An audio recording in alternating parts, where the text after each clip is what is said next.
So federally, of course, the income tax, there's also employment taxes, and there's the transfer taxes. And we're going to talk about each of these. So let's start with transfer taxes. So transfer taxes are actually a tax on the transfer of wealth. So that comes in two forms.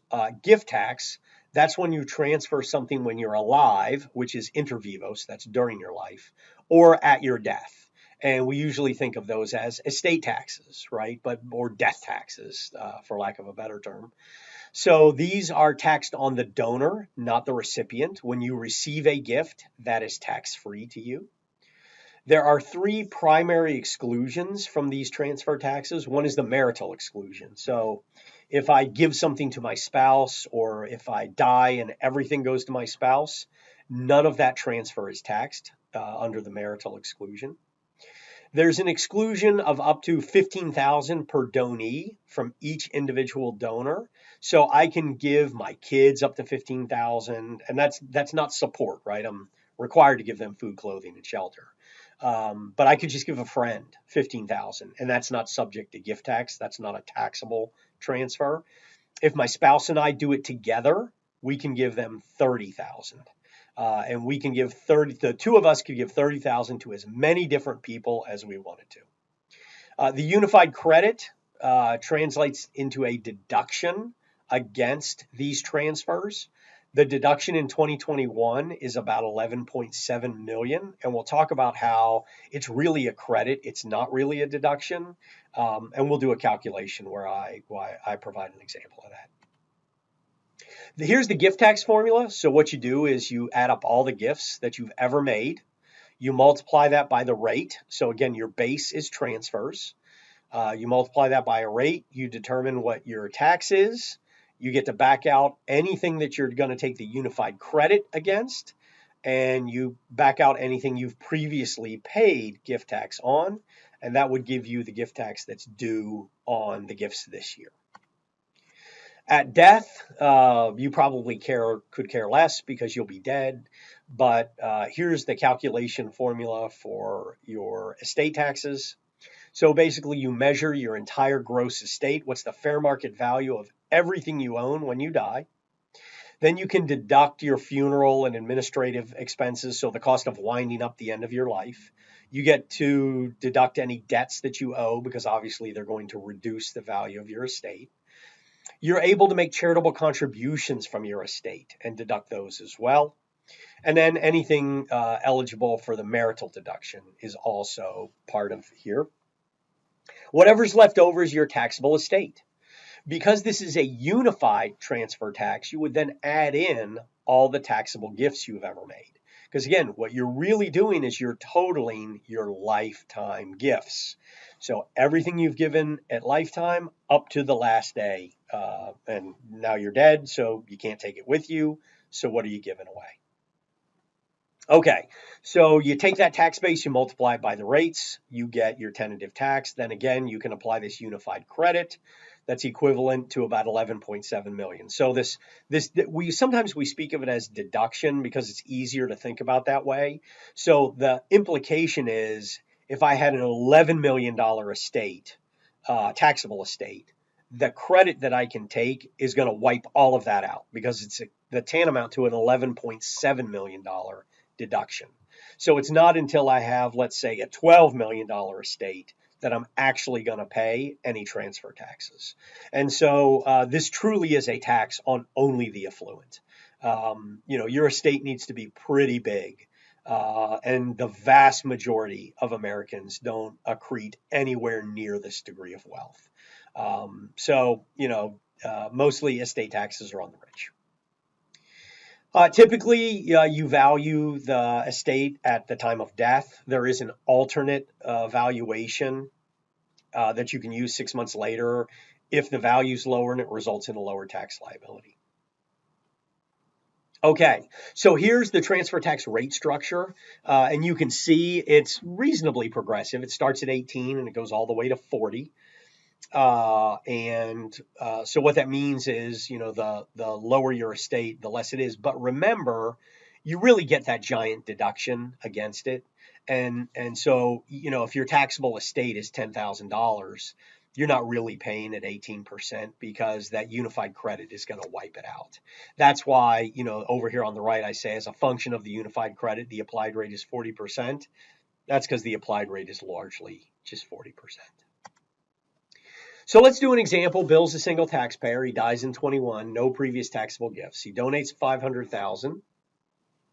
His funeral is expected to cost $50,000, and he's got debts of $350,000.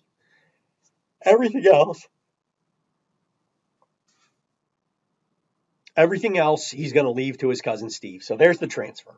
Okay, so first we would accumulate all the value of all of the things that Bill owns at death. So he's got some bank accounts, he's got some investment accounts, he's got his home that he lives in, he's got a vacation home, and he's got all his personal property, right? So cars, furnishing, fixtures, etc. Add all that up, it's $13.5 million. Then we're going to deduct his charitable donation. We're going to deduct the cost of his funeral. We're going to deduct the value of his debt. That brings him down to $12.6. There's his taxable estate. Then what we do is we apply the tax rate to that. And that's the formula. I've provided the formula for the estate tax. $345,800 plus $12.6 million minus $1 million. That's times 40%. Then you add the $345,000. Having done that, the pre-credit tax is about it's almost $5 million, but we're going to take that credit against it. The 2021 credit is $4.6258 million, and that leaves him with a tax due of $360,000. So probably if we calculated the effective rate, we'd say $360,000 divided by a taxable estate of $12.6 million. That's a pretty low tax rate. So you can see the exemption is pretty darn generous in terms of the value of the estate that becomes non-taxable. So I want to talk about that 345.8 in that tax calculation. Let's go back a slide. If I were to add up the tax in the first bracket, so that's 0 to 10,000, so 10,000 times 18%, that's 1,800. Then the next 10,000, right, 10,000 to 20,000 times 20%, that's another 2,000. Then I've got a $20,000 bracket times 22%. Well, that'd be another 4,400. If I add those all the way up till I get to $1 million, so all the way through the 39% bracket, if I total all those taxes up, it equals 345.8. That's where that number comes from. Okay. So here's why estate taxes aren't that big of a deal. We cover them. They can be a huge deal if you're affluent. But for the average American, they're not a big deal. And they're really not a big deal in terms of revenue either. So here's a recent breakout of revenues. So where does the federal government get its money? You can see the bulk of it comes from individual income taxes, about 12% from corporate income taxes. And you see that pie's been shrinking over time. But you can also see the pie that's been increasing over time, and that's payroll taxes. And there's actually some pretty good reasons for that. Payroll taxes support Social Security and Medicare. And as Americans have started to live longer and longer and longer, what happened is we didn't set aside enough money to help cover our social income and health care in our retirement years. And so we've had to increase payroll taxes to help cover that. So the way I like to think of it is my dad, who's on Social Security and Medicare, he didn't contribute nearly enough to cover now the cost, because who would have expected him in his day to live to be 84 years old? No one. But now that he's 84, someone's got to pay for it. That's you and I. All right, so here's what federal revenues have looked like over, what is that? Looks like about 30, 50 years-ish. Maybe 40 years. And you can see that they've gone up over time, right? So federal revenues back in 75, and these are not adjusted for inflation, but you can see the check mark. But it's not a very good measure to think of it this way. A much better measure is to think of it as a percent of the country's income, which is our gross domestic product, or at least that's a proxy for it. And you can see we have, this is way back, this is from just post-World War II. You can see that the rate has fluctuated somewhat, but if we get rid of some of the kind of highs and lows, it really does hover between like 15 and 17%. So as a percent of our overall income as a country, that's pretty much what the federal government collects in taxes. Here's a breakout over the years.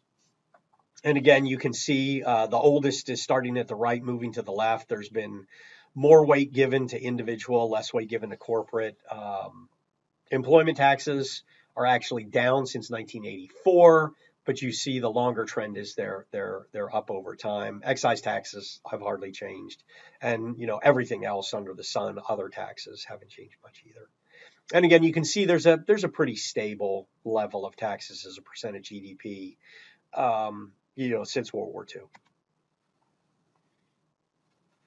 Here's where the U.S. sits relative to everyone in the OECD. So this is, a comparison of our tax to GDP ratio.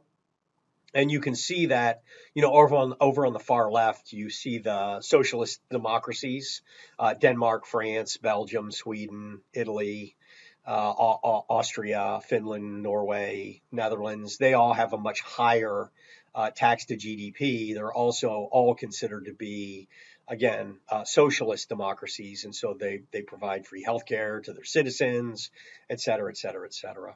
We're actually pretty far down to the right in terms of taxing GDP. We are not a high tax country relative to the rest of the world. Here's your W-2. Do you know how to do your taxes?